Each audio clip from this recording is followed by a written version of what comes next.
So no one's denying that Luis Arraez helps, but for a team with little money to spend, is he the best option to blow your budget on? Plus, the Mariners' quiet offseason has received a lot of backlash on a national scale over the last few days. We'll talk about that and more coming up here on the Locked On Mariners podcast. Colby, hit it.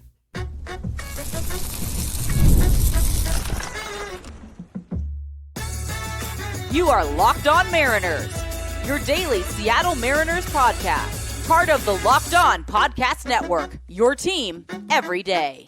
Ahoy, sailors. It is Wednesday, January 8th, 2025. This is Tyning Gonzalez and Colby Patnode for the Locked On Mariners podcast, part of the Locked On Podcast Network, your team every day. We're going to talk some Luis Arraez today. A lot of talk about him going around, not just in the Mariners fan base, but around the league. Really polarizing player. We're going to tell you what side we land on with him. Plus, the Mariners are starting to be put on blast for their inactivity this offseason on a national scale. We'll go over some of the scathing thoughts from the likes of Jeff Passan on that. And we'll wrap things up by giving you our own thoughts on the current state of the offseason as well. But before we get into all that, quick shout out to our title sponsor today, Gametime. Download the Gametime app, create an account, and use the promo code LOCKEDONMLB. That's LOCKEDONMLB for $20 off your first purchase. And if you want to hear from me and Colby even more and help support the show, check out our Patreon. All you have to do to check that out is click the link in the description of this episode. So before we get into Luis Arraez, we do have some news, and I use that term very, very loosely, but the Mariners have made a 40-man roster move, folks, which is the first in a little while since they claimed Nick Raposo off of waivers. You know, this offseason, teams are going, hey, I got Juan Soto, and hey, I got Christian Walker, and hey, I got Corbin Burns, and the Mariners are over here going, hey, we got Hagen Danner. Yeah. The only thing I can tell you about Hagen Danner is that his nickname is apparently the Ice Cream Man, according to baseballreference.com. Yeah. It's not as good as the hash slinging slasher, but yeah, it's I wonder where they got that nickname from. Hard to piece that one together. Yeah. Well, Ty, you might also want to know that he is a former Little League World Series champion. Him and his teammate Nick Prado led the Huntington Beach team to a World Series title, and he joins the long list. So championship pedigree is what you're saying. Yes, that will come in handy in October. Trust me. By the way, you know who else has that championship pedigree? Dan Wilson. You know who else? Gerantolo Senja. You know who else? Yeah. Hi, Pete. That's right. The Mariners are scouting the Little League World Series. Anyways, Danner, not a lot to talk about, really. You know, he's a pile, right? You throw him on the pile, you see what happens. They have a lot of those guys added this winter. It's the one thing they've done. They've added free agent, minor league, relievers, essentially. Danner's 95 to 98 with the fastball. It's coming from straight over the top. It's a very over the top delivery. Not a lot of value in that fastball as far as I can tell. Again, I haven't really gotten to watch him pitch. He threw like 8 pitches in his big league career, and then he left the game with a back injury, and he did not, pitch in the big leagues last year. So it does seem like the slider has some promise. It's above average. It's not going to be a filthy pitch. He's not a high leverage arm. He's probably more of a 6th inning guy. But maybe he is your like JT Chargois replacement somewhere down the line. But the slider's pretty good. He'll get some whiffs on it, about average strikeout rates in the minor, in the high minors, about average strikeout rates. Yeah, it's a right-hander who throws a fastball and a slider. Started mixing around with a curveball last year, and it was okay. He only threw it a couple dozen times, but it was okay. So maybe there's something there, but yeah, it's just a bullpen arm. You take a shot on it. And again, when the Mariners take a shot on an arm, pay attention. But other than that, he's just a guy. Yeah, that's enough Hagen Danner talk. All due respect to Hagen Danner, but that's enough Hagen Danner talk for one podcast. So let's switch gears here. Let's talk about Luis Arraez. A lot of talk about him lately. Seems like he's probably going to be on the move this offseason from San Diego. This would be the third time he's been traded over the last, 3 years. He got traded from Minnesota to Miami in the Pablo Lopez deal, of course. Then gets traded from Miami to San Diego near the start of the season this past year. And again, it's starting to look like as he enters the final year of his deal that he's going to be on the move again. And Mariners fans have been talking about him quite a bit. You've been at the center of that discourse, Colby. But he's also been rumored a lot with the Yankees. So there's a lot of about Luis Arraez in general, just around the league right now, and how good is he really? So let's dive into that a little bit.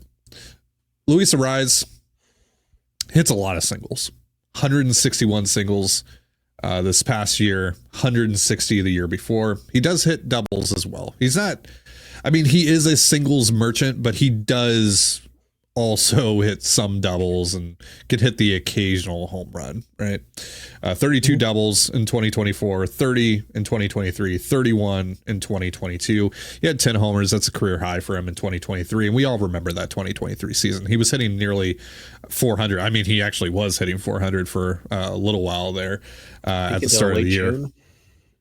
Yeah, it was something like that. He was on a crazy run, cooled off eventually, finished the year 354, 393, 469, 130 WRC plus, 3.3 F4 in 2023. He's a very aggressive hitter. He's not going to walk, but he's also not going to strike out. You look at his baseball savant page, it's one of the craziest things you'll ever see because he is literally, this year, 100 percentile in 3 categories and first percentile in 3 categories. He's on both extreme ends of the spectrum. 100 percentile in squared up percentage, 100 percentile in whiff rate, 100 percentile in K rate. Again, he's a very aggressive hitter. He doesn't often find himself in 2 strike counts, so he's not going to strike out much. And he's up there with, a fly swatter. He's not going to whiff much either. But that's all he really brings to the table. He doesn't hit the ball hard. Now, he did suffer a left thumb injury that he's since had surgery for this year. So obviously that's naturally going to sap some power, but he has historically not hit the ball hard. That 469 slugging percentage that he put up in 2023 is kind of the outlier. Every year he's consistently been in the 1st to 7th percentile in hard hit rate in the league. He's also just not a good athlete. Right. So he's not a good base runner, really bad base runner, actually. He's a bad defender, shouldn't play anywhere other than maybe first base. And he's even not good there. And so at that point, you're talking about a DH who doesn't really hit for power, hits a lot of singles, again, gets on base. Like there is value that Luis Arraez brings. He is very, very elite at one particular thing. Yep. He's just 20 grade at literally everything else. Yeah. So he's also due $14 million this year? That's the projection. Yeah. Final year of ARB, and that's the projection, $14 million. So when it comes to the Mariners, resource allocation is a big thing to consider here as the sun is beaming on my face right now. It is probably the most important thing to consider. Unfortunately, would it be great if they could just spend $14 million on a single merchant and stick him at DH because they knew they were going to go get power somewhere else and they were going to go get, different skill sets somewhere else? Sure. That would be great. That would be ideal, but that's not the reality we live in, unfortunately. So resource allocation really is the whole story on the Luis Arraez debate. Do you need to close the blinds or something? We will do that in the next segment. You guys can deal with it for the next couple of minutes while we finish up our discussion here on Luis Arraez. It's been widely speculated, projected that the Mariners have about $15 to $20 million to spend this offseason in total. So if you're not having the Padres eat any of Arraez's money, which is possible, and maybe we could talk about that a little bit, like how much money do they need to eat in order for you to be willing to take on Arraez, or for you to be more willing to trade for Arraez. But $14 million is going to eat basically all the money that you have. It's also worth noting Luis Arraez had an 84 WRC plus against lefties last year. So now that hasn't been a problem in the past, but if it starts to become a problem where he's below average against lefties, then he's even less valuable than he is right now. He was only a 1-win player last year, despite having 200 hits. Another guy who had 200 hits last year, who is also really only should play first base or DH, Vladimir Guerrero Jr. Raw hit totals don't tell you anything. Who's the better hitter? Obviously, Vlad is. So just be careful when you're looking at we had 200 hits last year, and it's like, cool. What is the impact of those 200 hits? Again, it's not that Arraez couldn't help this lineup. It's not that he doesn't, lengthen the lineup, and it's not like you couldn't get him playing time because again, you do have. I mean, he is not a second baseman. Stop saying he is. He's not. He's a second baseman in the way that Ty France is a second baseman. Okay. And Ty France is actually a better first baseman than he is too. So yeah, it's all about resource allocation here. Do you want to drop your entire budget on a 1-win player, on a 2-win player who struggled against lefties last year, saw his batting average drop pretty significantly, saw his power numbers drop pretty significantly? And by the way, what happens if he's a 280 hitter instead of a 315, 320 hitter?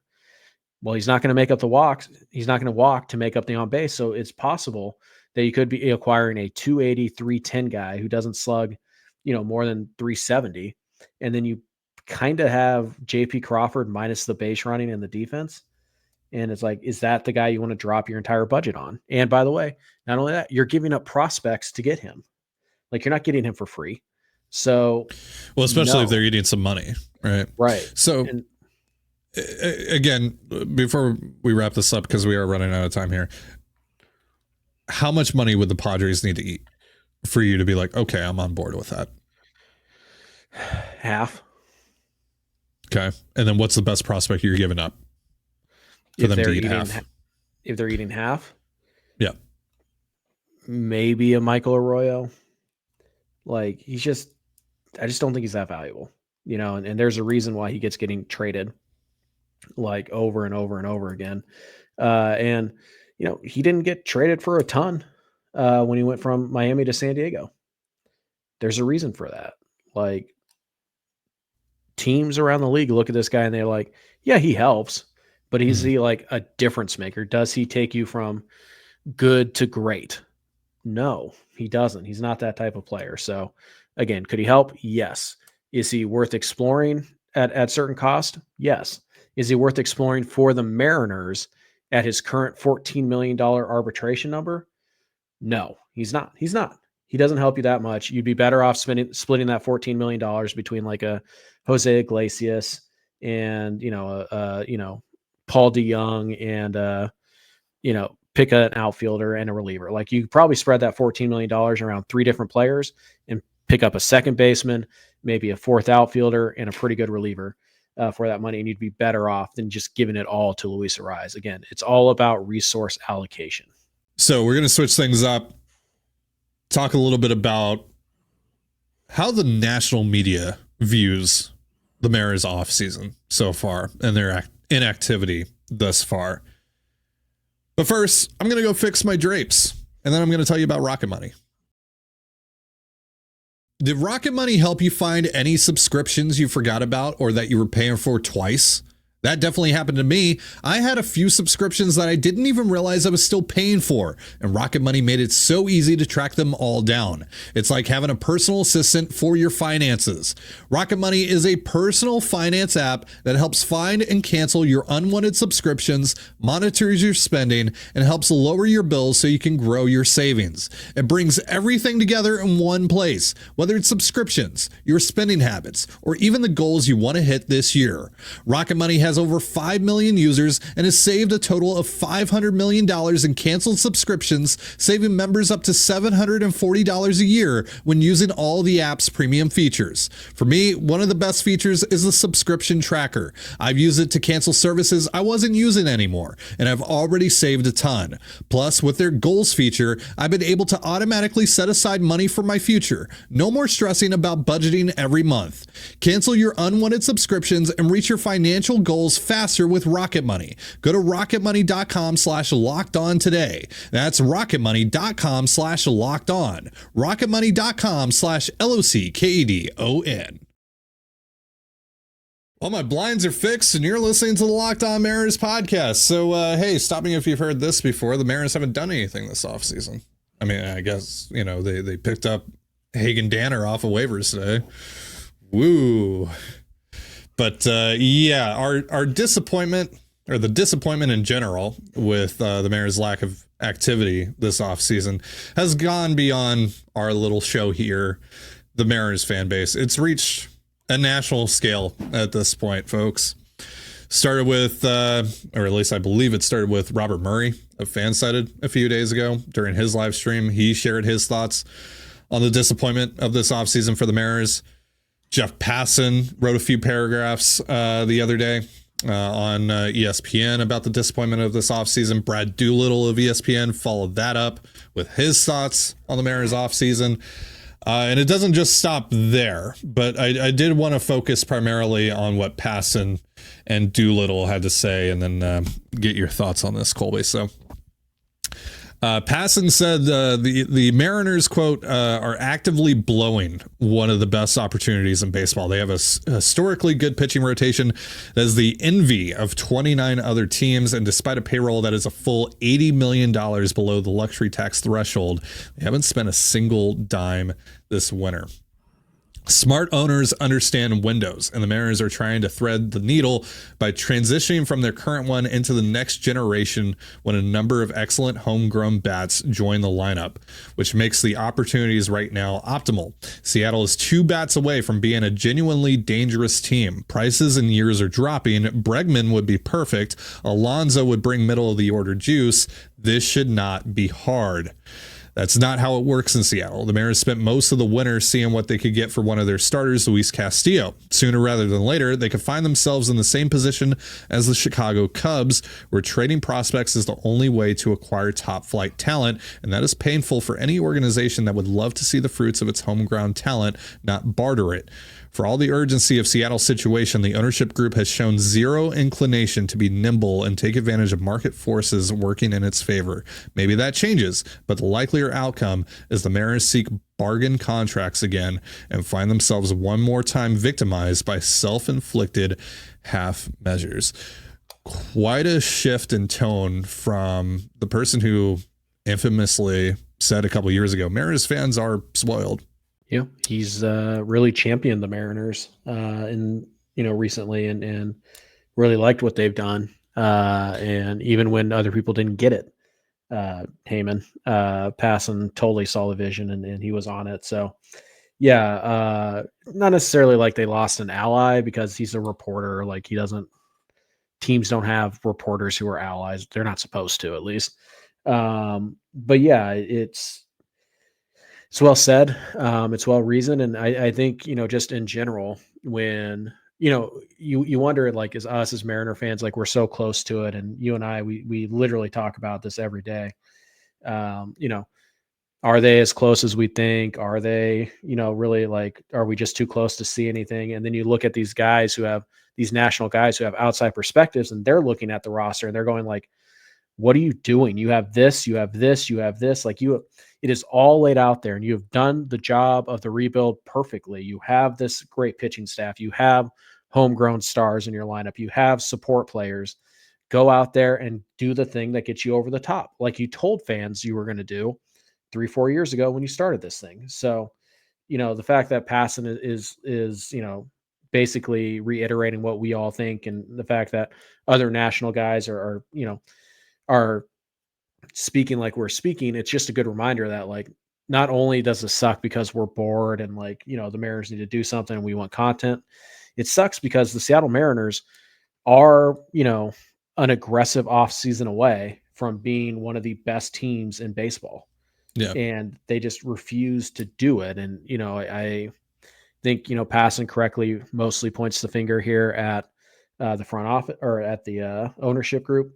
But it is, and again, I'm not, obviously the front office would love to have the budget to go get Bregman, would love to be like, yeah, we can go get Pete Alonso. That makes sense. Let's go do that. But they don't. They don't. And so, Passan nails it. And I think it's good that it's not just the echo chamber of the Pacific Northwest, that the biggest name in baseball, right, in like baseball reporting, like the biggest name is directly calling them out. And, you hope that they continue to do more of it, but ultimately, is it going to make a difference? Because who else is Passan's been highly critical of? The Oakland A's ownership. Didn't make a difference, right? Because unfortunately, what silence buys, or what money can really buy you, is the ability to not give a damn about the court of public opinion. But you just hope that maybe you can shame them enough that they finally put their money where their mouth is. But more than likely, they'll just continue to lie and throw Jerry and Justin under the bus. They'll throw Scott Service under the bus. They'll throw the players under the bus and some fans will believe it. They'll buy it because they want to, because those things can change, and ownership probably isn't going to change. But it is nice that other people, like from like the 35,000 foot level, instead of us who are at ground level, they're looking at this, they're seeing what we're seeing, and they're going like, yeah, there's something BS. Special in Seattle, and you're blowing it. Yeah. Right. And you're in danger of becoming the Blue Jays is what it is. Like, the Blue Jays are you in 2 years if you don't figure this out. And even the Blue Jays, at least they tried to spend money. So at least they've tried to salvage it. Right. Like they've failed repeatedly too, but they've at least tried. Like, we know they got very aggressive on Ohtani. They were very aggressive on Soto. They had one of the highest offers on Juan Soto this offseason. They tried for Corbin Burns after that. They're still trying for Anthony Santander. Right? The Blue Jays, at the very least, have not let their shortcomings over the last few years stop them from trying to save it. I want to also read what Brad Doolittle had to say in his piece yesterday. Quote, "We have all had fun with Jerry Dipoto's comments about trying to win 54% of the time, but they are worth thinking about. Dipoto was referring to 10-year measurements, with the assumption being that within that time frame, you'd have a breakout playoff season or two, and you do it without really bottoming out. Well, the Mariners are the wrong franchise to take that approach, at least from a historical perspective. The Mariners didn't get to 500 till their 15th season and didn't get to the playoffs until year 19. They still have never been to the World Series. This organization is desperate for high-level winning, and desperation typically leads to a certain level of boldness. Seattle's past 23 seasons have yielded 2 playoff wins. Over Dipoto's time as Seattle's chief baseball exec, the Mariners have won 51.2% of the time. The standard of deviation and wins during those seasons is relatively low, which is really the problem. When you aim for the middle, don't be surprised when you land there. With risk comes at least the possibility of reward, and an organization that has never won anything really doesn't have that much to lose." Anything that stands out to you from that? Nothing to lose except some money. And as we know, losing money is just the worst thing in the world for a billionaire, which, by the way, is also BS, because baseball owners don't lose money ever. Even in 2020, they did not lose money. They're going to get that back when they sell the team, guaranteed. They got it back the next year anyways. Like, yeah, the only thing that the Mariners have to lose is John Stanton might have to write a check to cover some losses for a year. And even that is highly unlikely. So that's why they're constantly aiming for the middle, because it's the safest place to be. And so, yeah, I mean, again, he's not wrong. I do think the little disingenuous to put Jerry Dipoto's like win percentage in there when he had the big like 99 loss season in the middle. But the first 3 years, blah, blah, blah. Like, what has it been since 2021 when like the rebuild was kind of kicked off? It's probably been about 54%. So it's not where you want it to be, but he's right. Yeah. If you aim for the middle and you hit that, like, don't be surprised. Yeah. Like, you can't be like, oh, I can't believe that we didn't do better than this. Like, sure you can. That's what you wanted to do. This is where you wanted to be. So, yeah, he's right. And, and lest we forget what Kevin Mather said. Mm-hmm. This is the organization's philosophy. Yep. This isn't even really Jerry Dipoto's philosophy. I mean, he might share that, but like, this has been the organization's philosophy. Like, since Nintendo bought it. We want to be somewhere in the mid 80s and win total. And maybe you know, one year sometimes everything breaks right and we get a little lucky. Sometimes that's going to swing in 90. our direction, and then hey, maybe we'll make a run. But yeah. Yeah, and Jerry Dipoto, and this is what we've talked about. One of the reasons that he probably hasn't been fired yet is the fact that he is, over the last few years at least, consistently. I mean, really, outside of 1 year and the years in which they were very clearly rebuilding, he has consistently built teams that have landed in that range. Well, we talked about this. This is what, 4 or 5 years now in his tenure where the Mariners have gotten to the final series of the season with a shot to make the playoffs, and they've missed all 5 times. All 4 times. But they've always been within one, or that basically every other year, or really now for the last 2 years, they've been within, 3 games of the playoffs with 4 or 5 to go. They've gotten to that final series in a position to make the playoffs, and they haven't. And why is that? It's because that's where they want to be. Yeah. Like, they are hitting what they're aiming for. And what they're aiming for is just not good enough. Man, we all deserve more than that. Mm-hmm. So let's dive a little bit deeper into our thoughts on what has happened or hasn't happened this offseason in just a moment. But first, a reminder, this episode of the Locked On Mariners podcast is once again brought to you by Gametime. So I used to live in New Mexico, and down in New Mexico, there are 0 pro sports teams, and a lot of bands and artists that I listen to skip going there more often than not. So when I moved to Toronto, where there's a baseball team, a basketball team, a hockey team, even a soccer team, and there's great music being played every night in the city, I was right in my element. When I want to catch a ball game, or my wife and I want to see a band, I always get my tickets through Gametime. And that was the case well before Gametime sponsored our network and before I even joined the network, because it is truly the best ticketing service out there, hands down. I truly believe that. And now it's getting even better thanks to Gametime Picks.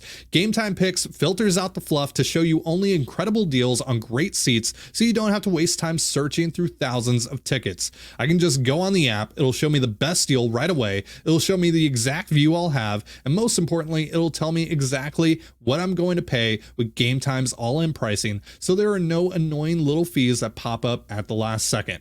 Take the guesswork out of buying tickets with Gametime. Download the Gametime app, create an account, and use the promo code LOCKEDONMLB, that's LOCKEDONMLB, for $20 off your first purchase. Terms apply. Again, create an account and redeem promo code LOCKEDONMLB for $20 off. Download Gametime today. What time is it? Gametime.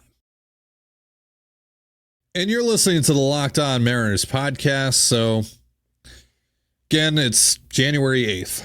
The Mariners have made a few 40-man roster moves, but no clear 26-man roster move.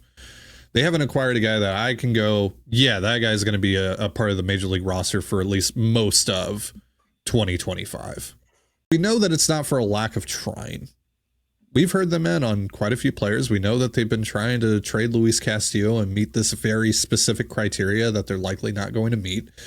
We know that they had interest in Gavin Lux. We know that they had a lot of interest in Ha-Seong Kim. They didn't get either one of those guys. And while like Tristan Casas, who we talked a lot about on the show, and Nico Horner haven't moved at this point, again, like we talked about with Casas on Monday's episode, how do you get those guys? You know, we know that they lost out on Carlos Santana, and that was apparently one of their biggest targets this offseason. That's one of the biggest things that we wanted to accomplish, which is a whole nother issue, right? The bigger issue, really. Yeah. That he was their main target. As much as, like, look, you can connect everything to ownership and ownership's cheapness, right? Every single decision can be led back to John Stanton, right? And that ownership group, because the budgets that they have set for this front office ultimately leads the front office down the avenues that they ultimately go down, right? Right. But it is on the front office to, as unfair as that is, as unfair as these restrictions are, it is on this front office to do the best they can within those restrictions. And again, I mentioned it. Ha-Seong Kim, Carlos Santana, Gavin Lux, Tristan Casas, Nico Horner. At every direction they've turned, they failed to get these guys. They failed to get their guys that they felt that they could land realistically within these restrictions. Mm-hmm. And that's a front office issue, right? Can still be tied back to ownership. Don't get me wrong. Mm-hmm. But the front office has to execute. That's the name of the game in sports in general. Whether it's the players, whether it's the front office, whether it's ownership, you have to execute. And right now they're not executing. And so it's not, I've seen people theorize that, hey, maybe they're trying to wait this out. No, they're not. We know that they've tried on quite a few players. And yeah, while there's still options remaining that realistically fit for the Mariners, that fit within their restrictions, that fit at positions of need, they have failed on quite a few fronts. And it's very disappointing to see. Right. Yeah. I mean, the only way to change the narrative is to actually do it. I know some people are like, oh, they're waiting for the Roki Sasaki thing. And we talked about this on our Patreon yesterday. Like, to what end are they waiting on Roki Sasaki to? Yeah, I don't get how that benefit. Like, okay, he signs with the Dodgers, and he signs with the Padres, and you weren't trading like Castillo to either of those teams anyway. So it just, it's just one of those things. Like, even if he signs with you, like, okay, does that mean you're going to take less for Castillo than you would? Maybe, but does that really actually help? Maybe, but probably not. I don't get that line of logic that like we're waiting on that market. To what end would be my retort to that. But yeah, there's no question about it. The Mariners front office has had a really bad off season. And it's frustrating about this is that like the Mariners have had good off seasons. I look back at the 2021 off season, which was off of the COVID year. They lost money. Lockout. Right. There was a lockout in the middle, and they still managed Gino, Winker, Frazier, Ray. Robbie Ray. Yeah, go do that. And then even last offseason, now it didn't work out that great, but Garver, Polanco, Rayleigh, Santos, like, you can still go do that. Like, and that would be a sign that you're trying to win and all that. But yeah, it's not the first time that they've had disappointing transactional periods. It's not the first time that they've misread the market. It's not the first time that they've whiffed on their first, second, and third choice, and typically typically that happens in the summer. Whereas this last year, no, they actually kind of nailed the summer, and they are right now screwing up the winter. And again, it has to be crystal clear here because while Jerry and Justin need to do better at their jobs, they are being set up to fail. And that is by far the biggest story. And just like the grand picture of the Seattle Mariners, the fact that the front office, the baseball people are being set up to fail is the big story. But that doesn't mean we ignore that the people who are running the baseball side of things are currently failing. Well, and they know what they signed up for, especially this year. Because look, we can talk about previous off seasons where the rug was pulled out from under them. They thought they were going to have more money than we know that. We know that. Mm-hmm. That has happened. That they were told they were going to have this, and then they ended up getting X. 3 years in a row now. They expected this. They knew. Right. But like they know at this point, right? They know what they signed up for. They know who they're working for. Like I said, this is on them ultimately to work within these restrictions and to figure out. It's not fair to them, right? Yep. They're being set up to fail, and changing your GM and that's not guaranteed to help you, because guess what? The next group that comes in, they're also going to be set up to fail. The one constant through all of this has been ownership. Even when they went from Nintendo to Stanton was in the old ownership group. He agreed with that philosophy. So until you get a complete outsider out of here, whoever has these baseball operation jobs, they are going to be set up to fail in the long run, because that is the way they want it. That is the way that the people in charge want it. Again, we can talk about Jerry and we can talk about Justin and their failures. And this offseason has been a massive, massive failure. One that if it looks like this in the next, in a month and a half, when pitchers and catchers report, it's worth them losing their job. Absolutely. Yeah. That is true. Yeah. But you cannot ignore, just because people don't want to talk about it. We don't want to talk about it, but we cannot ignore the simple fact that John Stanton, Chris Larson, that entire ownership group is setting up Jerry and Justin to fail. Obviously, it's the thing that we've said for years now, right? As again, as things have come out about them, expecting to have a certain budget and winding up, lower than that, right? But again, the conversation shifts, especially as the years go by, to how are you able to work within these restrictions? How are you able to build the best team possible within those restrictions? Because the restrictions are the restrictions for anyone, whether it's Jerry DiPoto or someone else that's running the show in the front office. Mm-hmm. So, and right now, like Jeff Passan said in the blurb that we read last segment,